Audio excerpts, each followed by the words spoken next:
Picture this. It's 2017, and a private jet touches down in Addis Ababa, Ethiopia. Inside, representatives from a Saudi Arabian investment firm are carrying briefcases filled with contracts and financial projections. Their mission? To secure thousands of hectares of fertile Ethiopian farmland, not for a factory, not for a mine, for food. Within weeks, they would finalize a deal worth hundreds of millions of dollars, joining a global race that most people have never heard about. This isn't science fiction or some conspiracy theory. This is happening right now across Africa. And the players involved range from tech billionaires like Bill Gates to entire nations like China, Saudi Arabia, and the United Arab Emirates. The question everyone should be asking is simple but profound. Why are the world's wealthiest investors suddenly obsessed with African land? To understand what's happening today, we need to go back to 2008. The world was in chaos. The global financial crisis had just shattered economies. Banks were collapsing.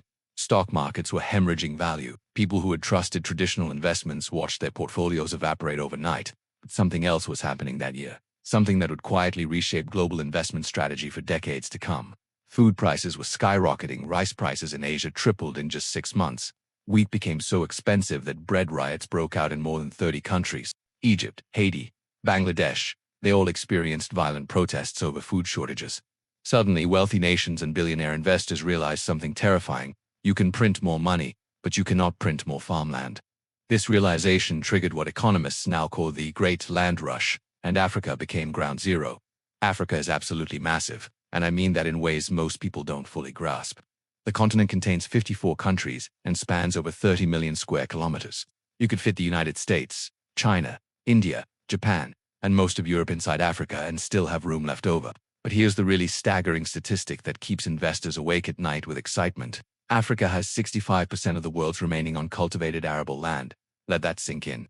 While Asia, Europe, and the Americas have already converted most of their farmable land into production, Africa still holds vast expanses of fertile soil that have never been touched by industrial agriculture. We're talking about hundreds of millions of hectares waiting to be developed. For context, that's an area larger than the entire country of Argentina just sitting there ready to grow crops. Right now, land prices in Africa are almost comically cheap compared to developed nations. In East Africa, you can purchase land for anywhere between $500 to $1,500 per acre. Compare that to the United States, where prime farmland in Iowa or Illinois can cost anywhere from $8,000 to $12,000 per acre. In Europe, the situation is even more dramatic. Good agricultural land in France or Germany regularly sells for $20,000 per acre or more. The math is simple and compelling. With a price of 1 acre of European farmland, an investor can buy anywhere from 15 to 40 acres of African land with similar or better growing potential. This massive price differential creates an arbitrage opportunity that sophisticated investors simply cannot ignore. It's not just about being cheaper, it's about getting in on the ground floor of what could become the world's food basket. The human story of Africa makes the investment case even more compelling. Africa's population is exploding in ways that dwarf every other continent. Currently, the continent is home to approximately 1.5 billion people, but by 2050, that number will surge to 2.5 billion. That's an additional 1 billion people in just 25 years. To put this in perspective, Africa will add more people than currently live in North and South America combined. By 2100, Africa is projected to house 4.3 billion people, making it home to nearly 40% of humanity. These aren't just numbers on a spreadsheet. These are future consumers, workers, and most importantly for investors, people who need to eat. The urbanization story adds another fascinating dimension. Currently, 45% of Africans live in cities. By 2050, that figure will reach 65%. Africa's urban population will double from 700 million to 1.4 billion, making it the second most urbanized continent after Asia. This means hundreds of millions of people moving from subsistence, farming in rural areas to cities where they will become consumers of food rather than producers. They'll want more diverse diets, more processed foods, more protein. This demographic tsunami creates unprecedented demand for agricultural products, and investors know it. Nigeria alone will have 250 million urban residents by 2050, making it the world's fourth largest urban center. Egypt will have 147 million urban dwellers. The Democratic Republic of Congo will have 111 million. These megacities will need to be fed, and they'll need reliable supply chains stretching across the continent and beyond. This is where the strategic value of owning African farmland becomes crystal clear. You're not just buying dirt, you're buying access to the fastest-growing consumer market on the planet. The middle class is expanding rapidly. By 2030, Africa is expected to have over 100 million middle-class households, and these families want better quality food, more variety, and convenient processed products. Every single one of these trends points to the same conclusion. unprecedented demand for food production capacity. Let me tell you about Bill Gates, because his African land interests tell us a lot about sophisticated investment thinking. Gates is now the largest private farmland owner in the United States, controlling approximately 242,000 acres spread across 17 states. His investment firm, Cascade Investment, has spent more than $690 million acquiring these properties. But Gates' interest extends far beyond American borders. Through the Bill and Melinda Gates Foundation, he has invested heavily in African agriculture. In 2021, the foundation launched Gates AG1, a nonprofit specifically designed to improve farming in developing countries, with a heavy focus on Africa. By 2025, the foundation committed $1.4 billion to help African and Asian farmers adapt to climate change. Critics have raised concerns about Gates' approach. Some African farmers' organizations argue that his investments push industrial farming methods and proprietary seeds over traditional and sustainable practices. There have been accusations that his Alliance for a Green Revolution in Africa, launched in 2006, has failed to deliver promised benefits to small farmers. A study found no evidence of increased yields or income for small-scale producers in target countries, while undernourishment actually increased by 31% in those areas. But here's what's undeniable about Gates' strategy. He's betting that agricultural technology combined with prime farmland will generate enormous returns in the coming decades. Whether his approach helps or harms local communities is debated, but the investment thesis is clear. He believes that those who control food production will wield enormous power and wealth in the 21st century. The Middle Eastern dimension of Africa's land rush reveals just how strategic food security has become. Saudi Arabia and the United Arab Emirates have emerged as major players in African land acquisition, and their motivations are existential. Both countries face severe water scarcity and have minimal arable land of their own. Saudi Arabia imports approximately 80% of its food, while the UAE imports over 90%. This dependence creates vulnerability that wealthy Gulf nations are desperate to eliminate. Saudi Arabia decided in the early 2000s to phase out domestic wheat production because it was depleting the country's finite groundwater reserves. That wheat was being grown in the desert using unsustainable irrigation. By 2016, the kingdom had completely stopped domestic wheat farming, but Saudis still need to eat. So the government launched an aggressive strategy to secure food production capacity abroad, particularly in Africa. Saudi investors have planned or concluded investments covering 800,000 hectares of African land, accounting for nearly 70% of all large deals struck by Saudi firms globally. That is an area larger than Puerto Rico dedicated to growing food for export back to the Middle East.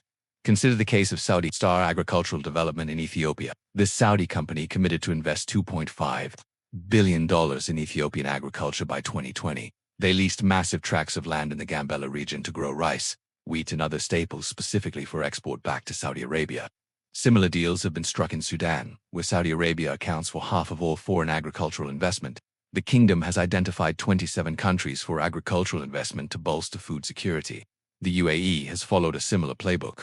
Through companies like Aldara and Janone Investments, the UAE has acquired farmland in countries including Sudan, Egypt, Morocco, and Zambia.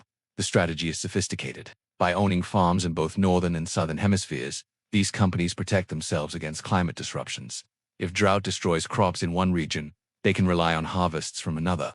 The UAE's trade in agricultural products with Africa has grown substantially, reaching $24 billion by 2016 in Zambia. Gulf investors are acquiring massive farms worth £200 million or more, focusing on grains, sugar, and dairy. Local valuers report that these investors want to produce food, ship it to the Gulf, and store it for 20 years or more to boost food security. The deals are often conducted discreetly through local fixers and special-purpose vehicles to avoid public scrutiny. The infrastructure development story adds another critical dimension to the investment thesis. Africa faces massive infrastructure deficits that actually work in favor of long-term investors. The continent desperately needs irrigation systems, storage facilities, roads, and processing plants. These gaps represent both challenges and opportunities. Currently, up to 70% of African farmers cultivate small parcels manually using basic hand tools. Most farming remains rain-fed, making yields vulnerable to increasingly unpredictable weather patterns. Post-harvest losses are staggering, with up to 40% of crops lost due to inadequate storage and transportation. Here's where the investment opportunity becomes clear. Foreign capital isn't just buying land, it's building the infrastructure that transforms that land into productive assets. A McKinsey study estimated that sub-Saharan Africa requires $8 billion for improved storage facilities and $65 billion for irrigation infrastructure to achieve its agricultural potential. Investors who provide this capital gain significant leverage. They essentially control the bottlenecks in the food supply chain. The African Continental Free Trade Area Agreement, implemented in 2021, further sweetens the deal. This agreement creates a single market of 1.3 billion people with a combined GDP of $3.4 trillion. For the first time, goods can move more freely across African borders, reducing trade barriers and creating economies of scale. An investor who owns large farms in multiple African countries can now more easily move products across the continent to wherever prices are highest. Climate change creates both risks and opportunities in this equation, and sophisticated investors are acutely aware of both sides. Africa is particularly vulnerable to climate disruption. The continent is already experiencing more frequent droughts, floods, and unpredictable rainfall patterns. 95% of farmland in sub-Saharan Africa still relies entirely on rainfall, making it highly susceptible to changing weather patterns. But here's the investment opportunity hidden within the crisis. As climate change makes traditional agricultural regions less reliable, Africa's sheer size and geographic diversity become valuable hedges. The continent spans from Mediterranean climate zones in the north to tropical rainforests in the center to temperate regions in the south. No single climate event can devastate the entire continent simultaneously. Moreover, much of Africa's farmland has not yet been degraded by intensive industrial agriculture. The soil is still relatively healthy and rich in organic matter. With proper management and modern techniques, these lands can produce yields that match or exceed those of depleted soils in older agricultural regions. This is why Bill Gates and others invest in agricultural technology research focused on Africa.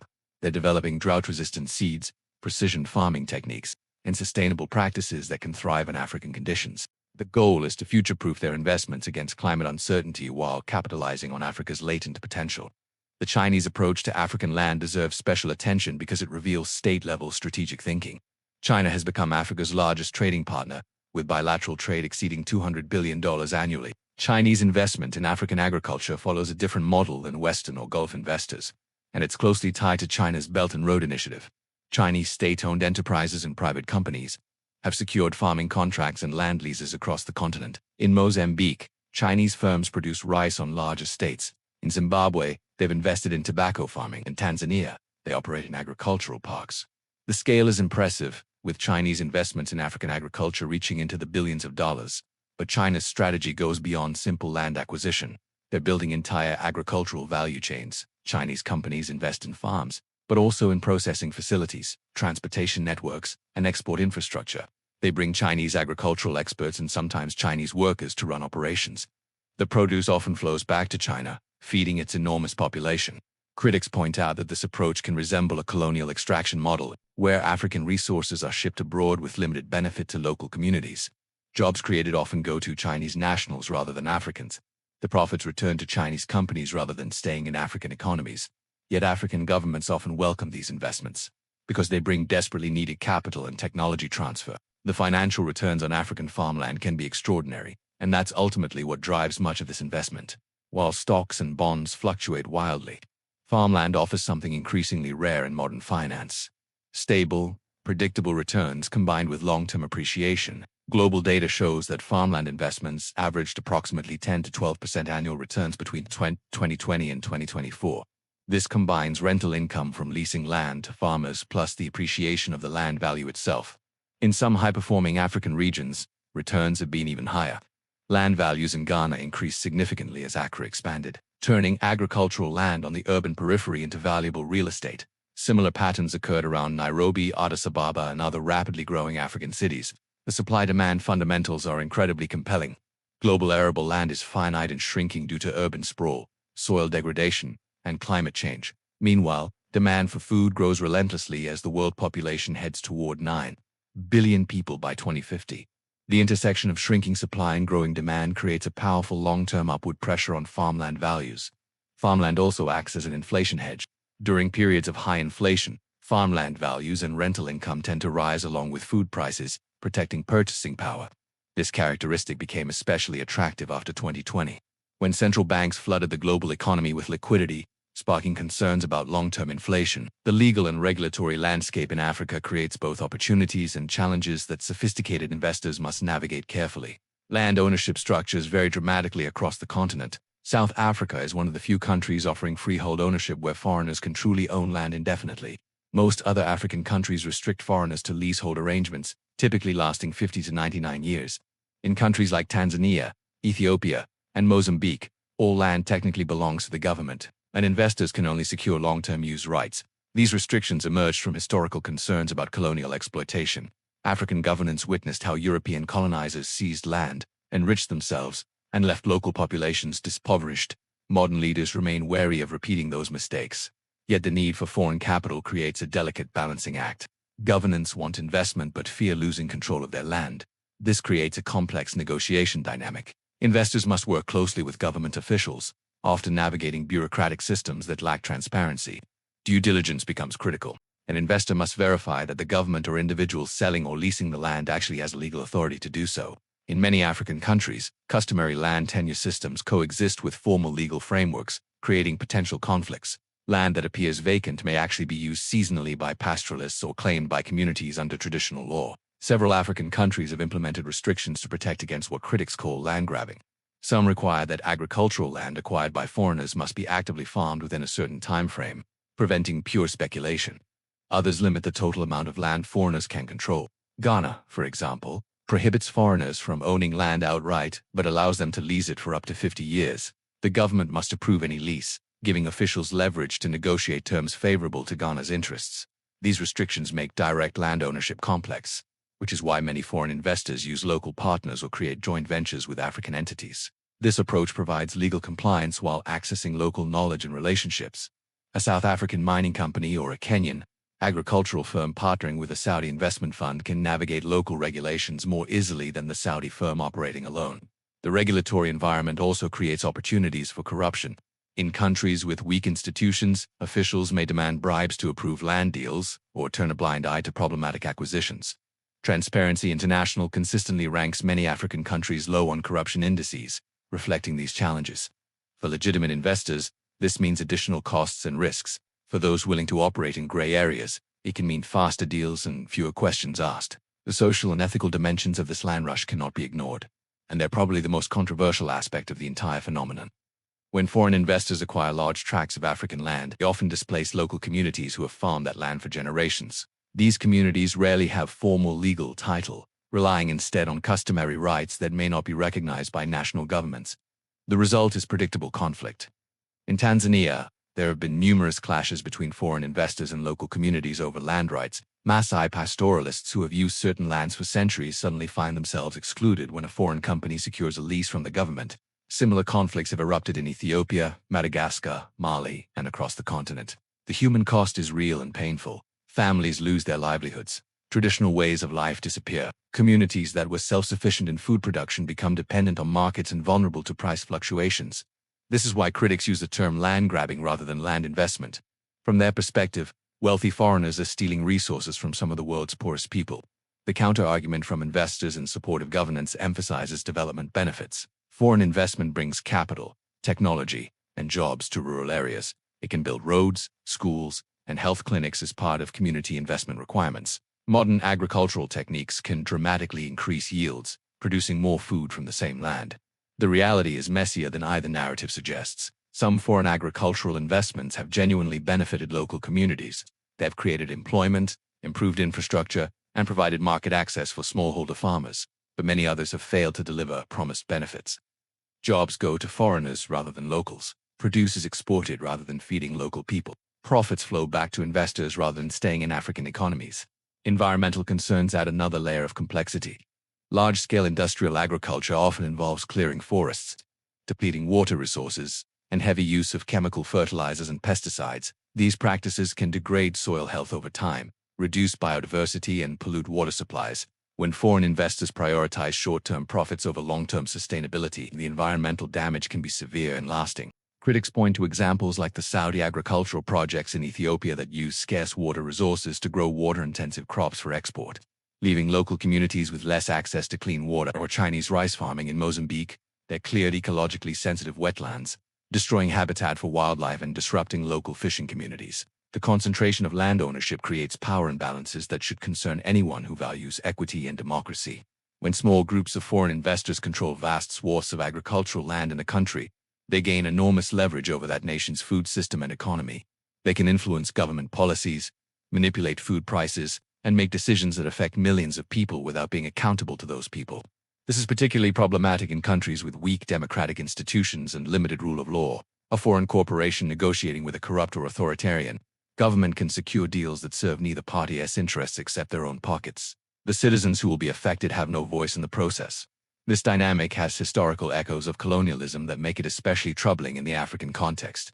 For centuries, foreign powers extracted African resources for their own benefit while leaving local populations impoverished. The fact that this is now happening through market mechanisms, rather than military force, doesn't even make it fundamentally different in the eyes of many Africans. The question of food security takes on bitter irony in this context. Countries like Ethiopia, Sudan, and Mozambique experience chronic food insecurity with millions of people dependent on food aid, yet these same countries are leasing millions of hectares to foreign investors who grow crops for export. Local people watch food being grown on their traditional lands, loaded onto ships, and sent overseas while they go hungry. This creates obvious resentment and instability. The investment vehicles and strategies that sophisticated investors use reveal just how mature this market has become. Direct land ownership represents the most straightforward approach, but it's also the most complex and capital-intensive. An investor must identify suitable land, negotiate purchase or lease terms, navigate legal requirements, and then either farm the land themselves or lease it to operators. This requires significant expertise and on-the-ground presence. Many individual investors and smaller institutions prefer indirect exposure through agricultural investment funds. These funds pool capital from multiple investors and use that capital to acquire and manage farmland across multiple countries. They provide diversification, professional management, and liquidity that direct ownership lacks. Returns are typically distributed to investors as a combination of dividends from farming operations and capital gains when properties are sold. Real estate investment trusts focused on agriculture provide another option. These publicly traded companies own farmland and farming operations, allowing investors to buy shares just like any stock. The advantage is liquidity and ease of access. The disadvantage is that returns may be more correlated with stock market movements than with underlying agricultural fundamentals. Some investors pursue what's called the operational model, where they don't just buy land but build entire agribusiness operations. They acquire land, invest in irrigation and equipment, hire agronomists and managers, and run commercial farming operations. This approach offers potentially higher returns but requires substantially more expertise and hands-on involvement. Joint ventures with local partners have become increasingly popular as investors recognize the value of local knowledge and relationships. A typical structure might involve a foreign investment fund providing capital and technical expertise, while an African agricultural company provides land access, labor management, and government relations. Profits are then split according to the partnership agreement. Contract farming represents an interesting alternative to land ownership. Instead of buying or leasing land, an investor provides inputs, financing, and technical support to smallholder farmers in exchange for guaranteed purchase of their harvest at predetermined prices.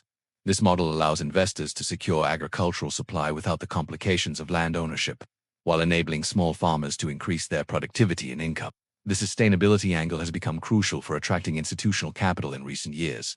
Pension funds, insurance companies, and endowments that manage trillions of dollars are increasingly required to consider environmental, social, and governance factors in their investment decisions. Agricultural investments that can demonstrate sustainable practices, fair treatment of workers, and positive community impact find it much easier to attract this institutional capital. Technology is transforming how investors approach African agriculture in ways that make these investments more attractive and manageable. Satellite imagery and remote sensing allow investors to assess soil quality, water availability, and crop health from anywhere in the world.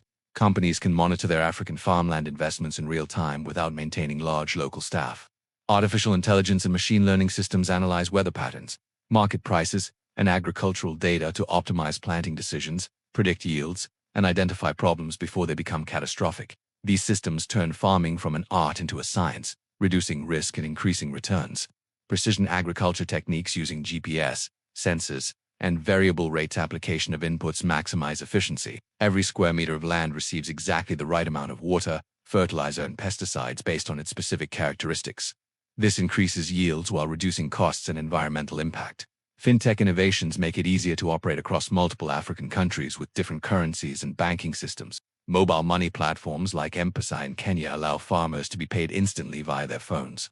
Blockchain technology creates transparent supply chains where every stage of production can be tracked and verified. These technological advances address many of the traditional barriers to African agricultural investment. The continent's poor infrastructure and weak institutions mattered less when investors can use satellite monitoring, mobile payments, and data analytics to manage operations remotely. The geopolitical dimension of this land rush deserves careful consideration because control of food production, increasingly shapes international power dynamics. Countries that depend on food imports are vulnerable in ways that go beyond economics. A nation that cannot feed itself must maintain good relations with those who can. This gives food exporting countries leverage in diplomatic negotiations and conflicts. China understands this acutely, which is why it has invested so heavily in securing agricultural capacity abroad. As China's middle class grows and its population exceeds 1.4 billion, food security becomes a strategic imperative. Owning or controlling farmland in Africa, South America, and elsewhere reduces China's vulnerability and increases its geopolitical options. Russia has historically used energy exports as a diplomatic weapon, threatening to cut off natural gas supplies to pressure European countries. In the future, food may become an even more powerful tool. Climate change is making global food production more precarious. The countries that control large agricultural resources will wield increasing power. This explains why the United States closely monitors foreign agricultural investments, particularly by China, within American borders. Congress has debated legislation restricting foreign ownership of American farmland due to national security concerns. The same logic applies in reverse. American, European, and Middle Eastern control of African farmland creates dependencies and influences that shape Africa's geopolitical position. The Ukraine war demonstrated how geopolitical conflicts can instantly disrupt global food supplies. Ukraine and Russia together account for nearly 30% of global wheat exports. When the war blocked Ukrainian grain shipments, food prices spiked worldwide, and countries dependent on those imports faced potential famine. This event reinforced for investors and governments alike that food security cannot be taken for granted. Owning diverse agricultural assets across multiple continents provides protection against such disruptions. Africa's strategic location adds to its geopolitical importance. The continent sits at the crossroads of Europe, the Middle East, and Asia. The control of African agriculture affects food security for populations across multiple regions. The Red Sea shipping routes that carry much of Africa's agricultural exports are among the most strategically important waterways on Earth. This is why Saudi Arabia and the UAE have invested not just in farmland but in ports and logistics infrastructure along the East African coast. They're securing the entire supply chain from field to table. African governments are increasingly aware of these dynamics and trying to leverage them for their own benefit. They pit Chinese investors against Western ones, or Arab investors against Indian ones, trying to secure the best deals for their countries. This is healthy competition when it works well, forcing investors to offer better terms and more concrete benefits to local communities. The future trajectory of African land investment depends on several factors that are difficult to predict but crucial to understand. Climate change could go either way. If Africa's climate remains relatively stable while other agricultural regions face increased disruption, the continent's value as a food producer could skyrocket. But if Africa experiences severe climate impacts that reduce agricultural productivity, investments could suffer significant losses. African governance and political stability will shape investment returns dramatically. Countries that maintain rule of law, enforce property rights, and avoid violent conflict will attract more investment and see better outcomes. Those that experience coups, civil wars, or government corruption will struggle to benefit from foreign agricultural investment. The policy choices African governments make in the coming years will be consequential. Will they prioritize short-term revenue from selling or leasing land? Or will they insist on terms that genuinely benefit their citizens through job creation, technology transfer, and local value addition? The African Continental Free Trade Area could be transformative if implemented effectively. Breaking down internal trade barriers would allow African agriculture to achieve economies of scale, creating regional supply chains and reducing dependence on global markets. But if implementation stalls due to political conflicts or administrative challenges, the opportunity will be squandered. Technological innovation in agriculture continues to accelerate. Advances in genetic engineering, vertical farming, and cellular agriculture could fundamentally change food production. If lab-grown meat becomes commercially viable at scale, demand for traditional livestock farming could collapse, affecting land values. If indoor vertical farms can produce staple crops economically, the value of tropical farmland might decline. These technological disruptions create both risks and opportunities for investors. Global food policy and trade rules will influence how African agricultural investments play out. If more countries embrace protectionism and food nationalism, trying to produce domestically rather than rely on imports, it could reduce demand for African agricultural exports. But if free trade continues to expand and countries specialize in what they grow best, Africa's comparative advantages in land and labor could drive enormous growth. The success or failure of African land investments will ultimately depend on whether they can deliver win-win outcomes. Investors need adequate returns to justify the risk and capital they're deploying. African countries need economic development, job creation, and food security for their own populations. Local communities need to see tangible benefits rather than displacement and exploitation. When all three of these can be aligned through well-structured investments with proper safeguards, everyone can benefit. But when any one of these stakeholders is ignored or exploited, the entire model becomes unstable and unsustainable. The evidence so far is mixed. Some investments have genuinely helped develop African agriculture while providing good returns to investors. Others have been disasters that enriched foreign companies while harming local communities and leaving degraded land behind. What's clear is that this phenomena will continue and likely accelerate. The fundamental drivers are too powerful to ignore. The world needs more food production capacity. Africa has vast underutilized agricultural potential. Capital and technology can dramatically increase that potential, and investors with long-time horizons see enormous value creation opportunities. The real question is not whether African land will attract more investment, but whether that investment will be structured to benefit all stakeholders or primarily enrich foreign investors at Africa's expense. The answer will shape both Africa's development trajectory and global food security for decades to come. For individual investors considering exposure to this trend, the opportunities are real, but so are the risks.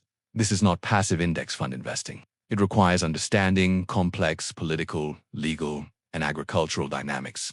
It demands patience, as land investments are illiquid and require years to mature, and it necessitates careful ethical consideration of the social and environmental impacts. But for those who can navigate these challenges, African agricultural land represents one of the most compelling long-term investment opportunities available. The confluence of demographic growth, urbanization, climate pressures on traditional agricultural regions, and Africa's vast untapped potential creates a unique moment. Investors who position themselves now to benefit from Africa, so as agricultural development could see extraordinary returns over the coming decades. The story of African land investment is ultimately a story about the future of food, power, and global inequality. It's about who controls the resources that will feed 10 billion people. It's about whether Africa can leverage its agricultural potential to lift hundreds of millions out of poverty, or whether foreign investors will extract value while leaving Africans no better off than before. It's about whether market mechanisms can deliver development and prosperity, or whether they simply recreate colonial extraction patterns with a modern veneer. These are the questions that'll define the next chapter of African development and global food systems, and the decisions being made today by investors, governments, and communities across Africa will echo for generations. The land rush is already underway. The only question is where it leads.